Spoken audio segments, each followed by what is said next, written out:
मैंने कानूनों को खंगालना शुरू किया। मैं हर चीज़ों को देखा और समझा। देखने और समझने के बाद मुझे क्या लगा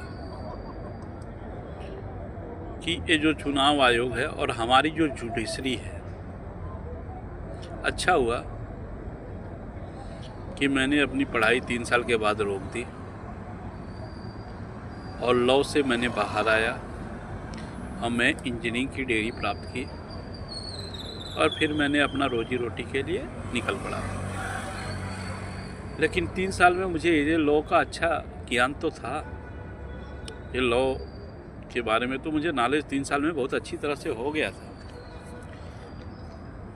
लेकिन आज के ज़माने में जो कोर्ट है, जो जजेस हैं, वो जजेस किस तरह हैं, किसी पार्टी में जाना, यानी कोई भी अगर सत्ताधारी पार्टी किसी भी चीज़ों से जुड़ी है तो उससे परे रहो।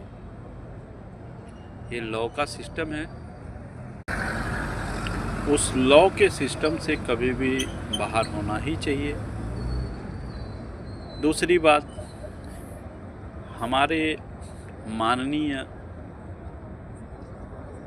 हाई कोर्ट के जज जी ने क्या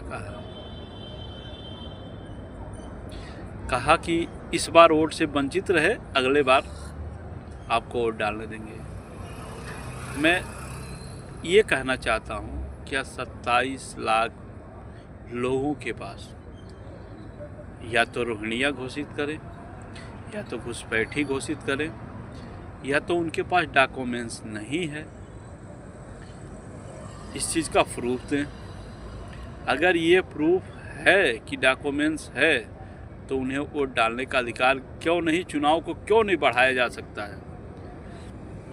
चुनाव नेताओं से चलती है,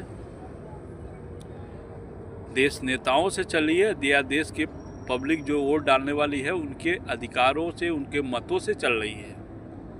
मैं ये माननीय सुप्रीम कोर्ट के जो जज साहब हैं उनसे पूछना चाहता हूँ कि ये जो